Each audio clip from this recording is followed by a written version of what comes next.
네, 오늘 본문 전도서 7장 15절에서 29절이고요. 먼저 18절까지 교독하겠습니다. 내 허무한 날을 사는 동안 내 그 모든 일을 살펴보았더니 자기의 의로움에도 불구하고 멸망하는 의인이 있고 자기의 악행에도 불구하고 장수하는 악인이 있으니 지나치게 의인이 되지도 말며 지나치게 지혜자 되지 말라. 어찌하여 스스로 패망하게 하느냐. 지나치게 악인이 되지도 말며 지나치게 우매한 자도 되지 말라. 어찌하여 기한 전에 죽으려고 하느냐. 너는 이것도 잡으며 저것에서도 내 손을 놓지 아니하는 것이 좋으니 하나님을 경외하는 자는 이 모든 일에서 벗어날 것입니다. 네, 아멘. 자, 어디서 많이 들어본 것 같죠? 누가 이런 말 해주던가요?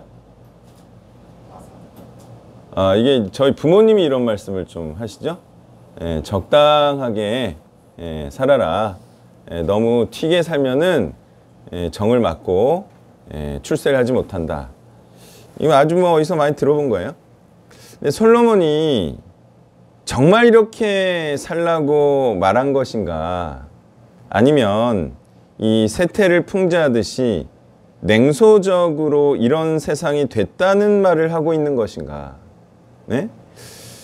자, 저는 확신 가운데 해석하기를 이런 세상이 되었음을 말하고 있는 것으로 봅니다. 물론 구약적 지식의 한계로 또 이런 말을 할 수밖에 없었다. 또 그렇게 볼 수도 있겠죠. 어쨌든 이건 올바른 말씀은 아니에요. 이렇게 살라고 하나님이 말씀하시는 건 아닙니다. 하나님은요, 지혜롭길 원하시고요, 또 선하길 원하시고 올바르게 살기를 원하시는데요.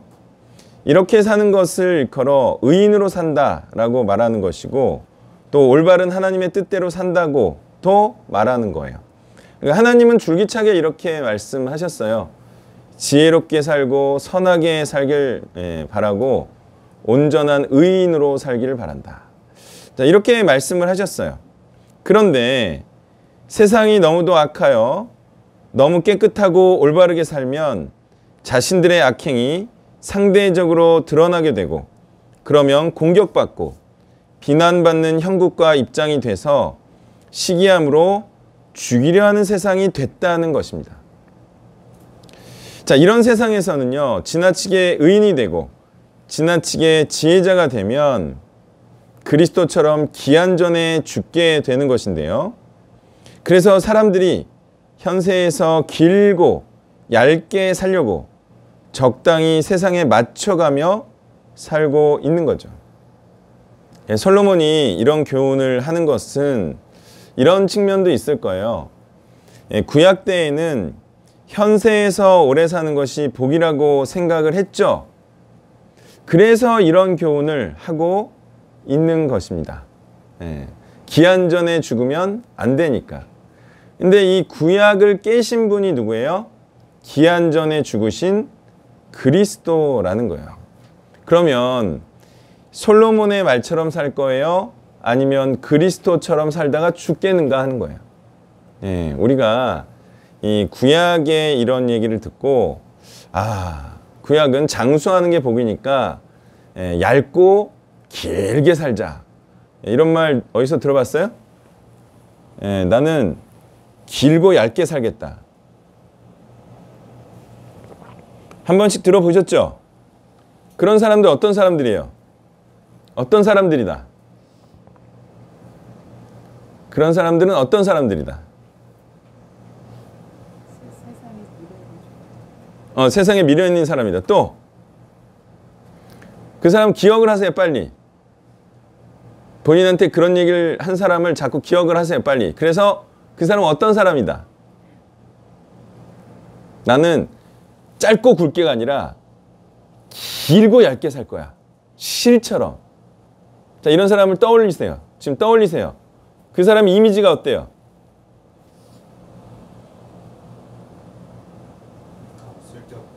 별로다라고 표현하는 거예요. 예? 그런 사람을 뭐라고 한다고요? 별로다 이러는 거, 별로다. 멋이 없다 이거예요. 사람이요, 살려면요, 자기 가치관과 철학을 따라 죽더라도 내가 그것을 위해 살리라.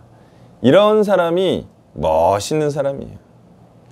자, 그러니까 솔로몬은 그리스도께서 온전한 의인으로 살다가 악인들의 시기를 받아 기한전에 죽으셨지만 다시 살아나셔서 영원한 영광을 받으실 것이라는 신약적 사실을 알지 못하는 구약인으로서 나름대로 구약적 지혜를 말하고 있는 것이겠습니다.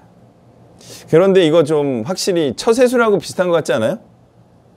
그죠? 예, 처세술하고 좀 비슷해요, 이게. 구약적 지혜가 그런 좀 현실적인 면이 있다, 이거죠. 19절에서 22절을 교독합니다. 지혜가 지혜자를 성읍 가운데 있는 10명의 권력자들보다 더 능력이 있게 하느니라. 선을 행하고 전혀 죄를 범하지 아니하는 의인은 세상에 없기 때문이로다. 또한 사람들이 하는 모든 말에 내 마음을 두지 말라. 그리하면 내 종이 너를 저주하는 것을 듣지 아니하리라. 너희만큼 사람을 저주하였다는 것을 네 마음으로 알고 있느니라. 아멘. 자, 지혜자가 되는 것이 권력자가 되는 것보다 10배 이상으로 더 좋지만 온전한 마음으로 온전히 선을 행하는 온전한 의인은 천에 한 명 있을까 말까 하는 세상이 됐기 때문에 누가 내 자신을 비난하는 말을 들을지라도 세상이 그런 것이고 또 사람이 다 그런 자들인 것이고 너도 그러한 자이면서 온전한 의인이 아니기에 그러려니 하면서 살라는 거죠. 예. 그러니까 사람을 고치려고 하지 마라. 예? 세상도 바꾸려고 하지 마라. 아니 세상이 이런데 네가 어떻게 하겠냐. 그러니까 적당히 적응하면서 살고 또 그런 사람들이 있으니까 너무 스트레스 받지 말고 그냥 그러려니 하면서 살아라. 이런 마음을 뭐라고 부르죠? 적응주의라고 합니까? 뭐라고 불러요? 어쩔 수 없다. 세상은 이러하니 적당히 맞춰가면서 살자. 사람도 바꿔가면서 쓰는 거 아니다. 그냥 맞춰가면서 사는 거다. 이런 걸 뭐라 그래요? 뭐 적당주의라고 합니까?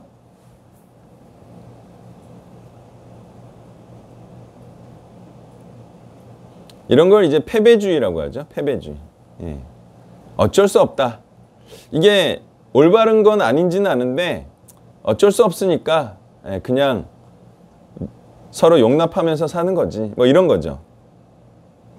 그런데 이런 세상과 이런 용납과 이런 세태들이 과연 올바른 현상이겠는가 하는 거예요. 과연 이런 것을 하나님께서 기뻐하시겠냐 하는 거죠. 이러다가는 정답이 없습니다. 그리고 다들 그러려니들 하면서 대충 몇십 년 때우다 가려는 마음들로 살게 되는 거죠. 아니 뭐 북극에 눈이 없어요. 지금. 그리고 동토층이 녹고 있어요. 아니 뭐 어쩌라고. 대세가 그런데. 그죠? 뭐 동토층에 뭐 수십만 년 전에 있었던 바이러스가 그 해동이 되면서 전 인류를 위협해도 아니 뭐 그러려니 하는 거지 뭐. 몇십 년 때우다가 죽으면 되는 거지 뭐. 이런 게 뭐라고요? 이런 게 패배주의라는 거예요. 어쩔 수 없다. 그렇게 살다가 죽는 수밖에. 이런 거죠. 무언가 잘못된 것을 바로잡으려는 마음도 없고 사람들을 바로 세우고 올바른 곳으로 인도하려는 마음도 없고 그냥 세상이 이러하니 세상을 따라 흘러가듯 살 수밖에 없다는 식의 구약적 패배주의이자 세상에 물든 기독교 같은 얘기를 하고 있는 거죠. 절망 가운데 헤어날 수 없다. 대충 때우다 가자. 이런 지금 패배주의를 말하는 거고요. 지금 이제 기독교가 세상에 물든 거는 맞잖아요. 근데 이걸 바꿀 수 있다. 이런 복음이 아니라 진짜 초대교회적 복음으로 다시 되돌아갈 수 있다. 이런 생각으로 끝까지 싸워야 되거든요. 근데 이제 교회가 뭐 어차피 돈도 있어야 되고 그리고 뭐 사람들 적당히 이렇게 시원한 데 긁어도 줘야 되고 어쩔 수 없다. 교회는 이렇게 적당히 가는 수밖에 없다. 그래도 교회는 살려야 되지 않겠냐. 이렇게 가버리면은 그게 바로 이미 세상에 물든 기독교라는 거예요. 또 한편 우리는 이런 말씀을 통해서 그만큼 세상을 이기신 그리스도의 위대함도 느낄 수가 있나요? 이게 사실 굉장한 겁니다.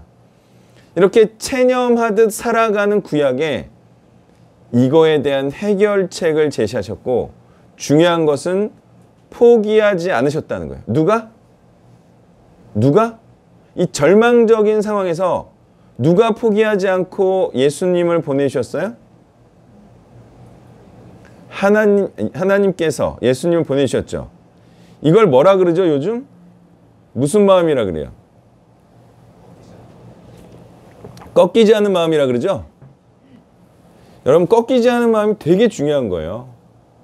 마지막까지 포기하지 않는 것. 이 성경에서 자주 나오고 있나요?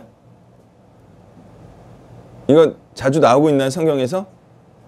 끝까지 포기하지 않으면 때가 이름에 거두리라, 그죠? 근데 세상에 대하여 그렇다는 거예요. 그리고 많은 사람들에 대하여 그렇다는 거예요. 자, 우리가 이제 사역을 할 때 가장 큰 난관이 뭔 것 같아요? 가장 큰 난관이 뭔 것 같아요? 이거와 대적할 수 없어. 이게 가장 큰 어려움이에요. 사역에 있어서. 그게 뭔 것 같아요?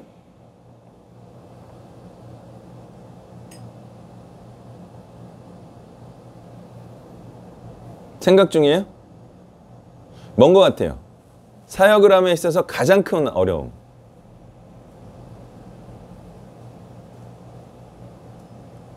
그 은영자매님 노방전도 열심히 하고 있다고요? 아니에요? 뭐가 맞는 거예요? 첩보가 맞는 거예요? 아니면? 자, 가장 큰 어려움이 뭐예요? 전도를 하거나 양육을 하거나 제자 삼는 걸 하거나 가장 큰 어려움이 뭐예요?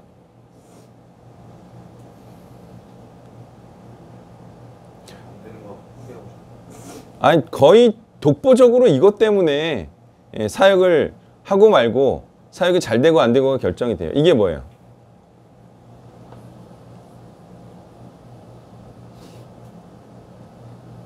이거는 그냥 안 가르쳐줘요. 마칠 때까지. 아니, 포인트를 한번 정확하게 누가 얘기해 보세요. 이것 때문에 어려워. 이것 때문에 포기하고 싶어. 이것만 되면 잘 돼. 근데 이게 안 돼서 안 돼. 네? 네? 조금 더 정확히. 열매가 지금 당장 뭐 열매가 있고 없고는 시간이 흘러야 되잖아요. 그러니까 지금 당장의 문제, 사역을 할 때에서 가장 어려운 문제. 여러분이 아침밥을 못 먹어서 사역을 못 하는 게 아니잖아요, 그죠? 사역을 하고 싶은데 이것 때문에 어려워. 뭐예요? 또 안 가르쳐 줄 거예요? 아, 이것 때문에 어려워. 사역은 진짜 사역은 이것 때문에 어려워요. 그게 뭐예요?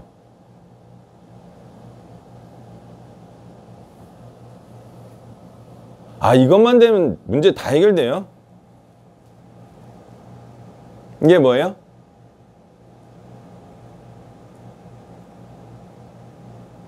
유튜브 보는 분들이 그러시더라고요. 그냥 묻지 말고 답해 주세요. 같이 혼나는 느낌인가 봐. 그래서 제가 뭐라 그랬냐면 그분들은 100번 들은 분이다 그랬어요. 그랬더니 아, 그래요? 그러더라고요. 이건 맞춰야지. 뭐예요? 사역하는 데 있어서의 가장 큰 어려움.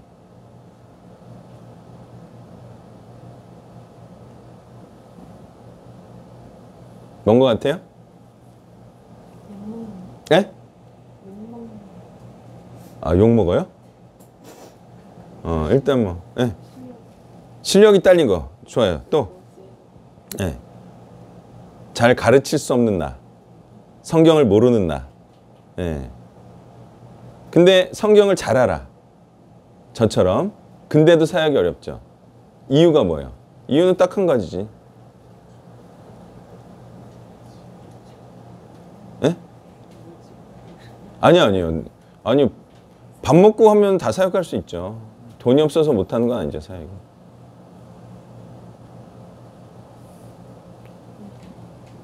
얼음.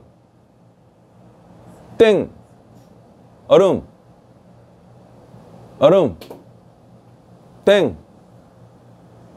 아니, 모른다라고 얘기하라고 했잖아요. 그래야 넘어가죠. 아는 척 하지 말고. 모른다. 알면 답하고. 어때요? 모르겠다. 또?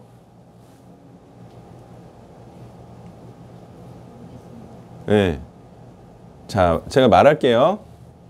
그럼 여러분이 맞는 것 같다, 틀린 것 같다 얘기를 해줘요. 약속한 거예요. 성경을 공부하려는 놈이 없어요. 성경을 정말 알고자 하는 놈이 없어요.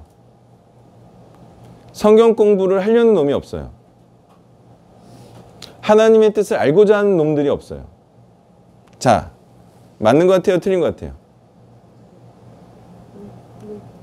아니, 유일한 이유라고요. 아니, 나처럼 성경을 잘 알면, 모르면은 자기부터 성경 공부해야 되고, 성경을 아는 사람 입장에서, 하나님 입장에서 이게 이 복음을 전하기가 제일 힘든 거는 복음을 알기를 원하는 자들이 없어요. 특히 요즘은. 그게 거의 유일한 이유라고 생각이 드나요? 안 드나요? 제가 어마어마한 사실을 알려준 건가요? 어때요? 그러면 세상이 이렇게 된 게 누구 책임이라는 거예요? 하나님은 하나님의 뜻을 알려주길 원해요. 근데 하나님의 뜻을 알려고 하는 놈들이 없어요. 세상이 이렇게 된 게 누구 책임이에요? 사람 책임이에요. 우리도 얼마나 간절하게 현재야 인사하지 말고 가려고 그랬지? 인사하지 말고 가. 그렇게 우리가 간절하게 하나님의 뜻을 알리고 하나님의 뜻을 행하게 하려고 하잖아요. 근데 하나님도 마찬가지 아니겠어요? 그죠? 세상이 이렇게 된 이유가 다 사람들의 불순종 때문이다. 그리고 이것을 하나님께서는 여전히 개선시키길 원하신다. 23절부터 29절을 교독합니다. 내가 이 모든 것을 지혜로 시험하며 스스로 이르기를 내가 지혜자가 되리라 하였으나 지혜가 나를 멀리하였도다. 이미 있는 것은 멀고 또 깊고 높보다 누가 능히 판단하냐. 내가 돌이켜 전심으로 지혜와 명철을 살피고 연구하여 악한 것이 얼마나 어리석은 것이요 어리석은 것이 얼마나 미친 것인 줄을 알고자 하였더니 마음은 올무와 금을 갖고 손은 호승 같은 여인은 사망보다 더 쓰다는 사실을 내가 알아내노라. 그러므로 하나님을 기쁘게 하는 자는 그 여인을 피하려니와 죄인은 그 여인에게 붙잡히니. 전도자가 이르되 보라 내가 낱낱이 살펴 그 이치를 연구하여 이것을 깨달았노라. 내 마음이 계속 찾아보았으나 아직도 찾지 못한 것이 이것이라. 천 사람 가운데서 한 사람을 내가 찾았으나 이 모든 사람들 중에서 여자는 한 사람도 찾지 못하니. 내가 깨달은 것은 오직 이것이라 곧 하나님은 사람을 정직하게 지으셨으나 사람이 많은 꾀들을 낸 것이니라. 아멘. 자, 솔로몬이 지혜자가 되어 세상의 모든 악한 현상들을 해결하고자 했으나 해결하지 못하고 깨닫지 못한 한계와 자괴감을 말하고 있습니다. 솔로몬은 확실히 해결하고 죽었나요? 해결하지 못하고 죽었나요? 이 구약에 있던 이 많은 문제들을 해결을 했나요? 못했나요? 못했죠. 그걸 어떻게 할 수 있죠, 우리가? 중요한 통찰력입니다. 솔로몬은 이 많은 문제들을 해결하지 못했어요. 어떻게 알아요? 해결하지 못한 줄을. 뭘 통해서 알 수 있죠? 그의 사후에 일어난 일들을 통해서 알 수 있는 거예요. 해결하고 갔다면 문제들이 최소한 개선되어야 했죠. 근데 솔로몬 사후에 더 악화됐어요. 솔로몬 생전보다.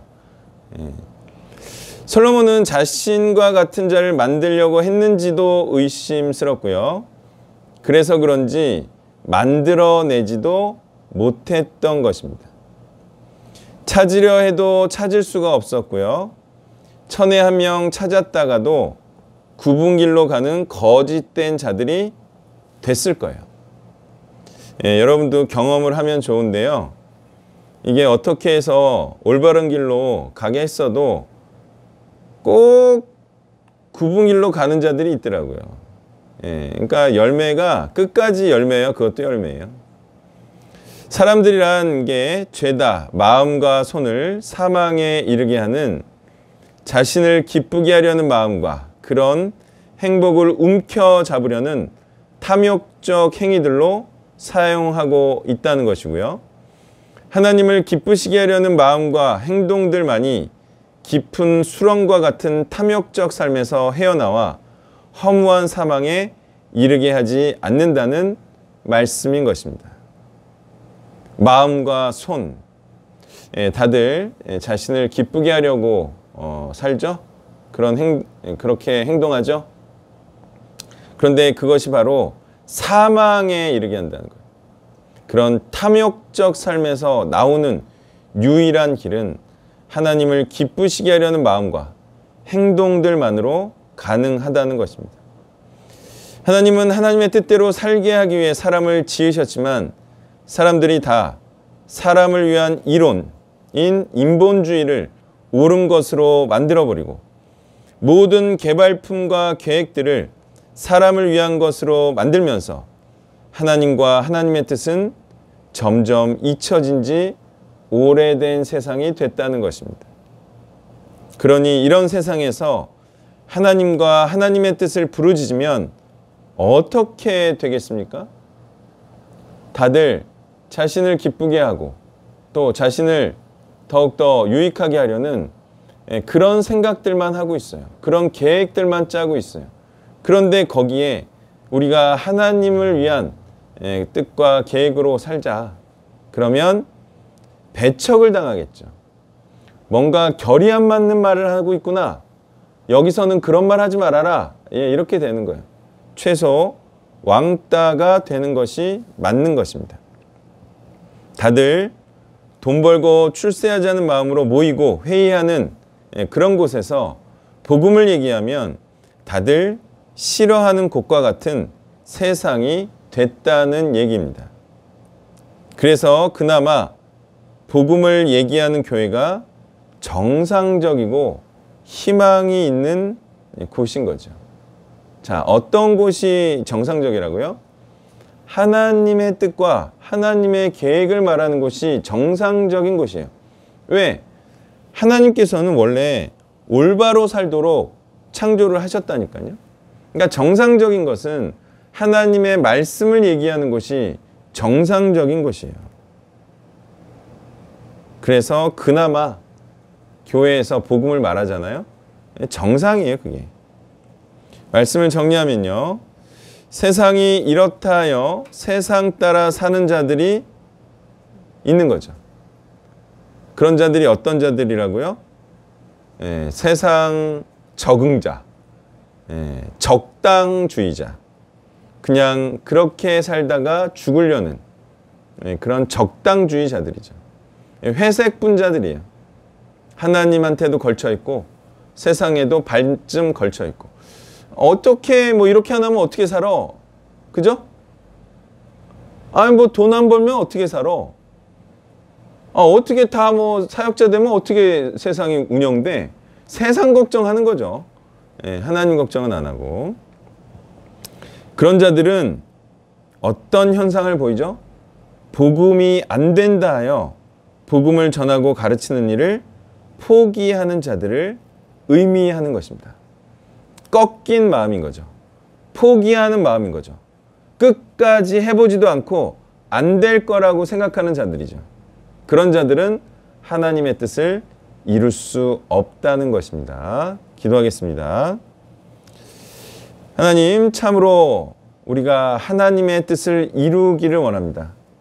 그러나 이것이 사단에 의해 꺾으려고 하는 그런 어렵고도 어려운 십자가의 길임을 다시 한번 고백합니다.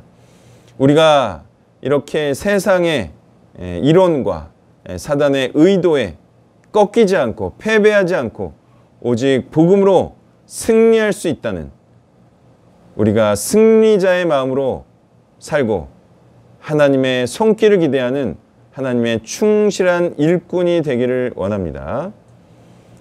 많은 사람들이 성경을 싫어하고 복음을 버리는 그런 시대에 살고 있습니다.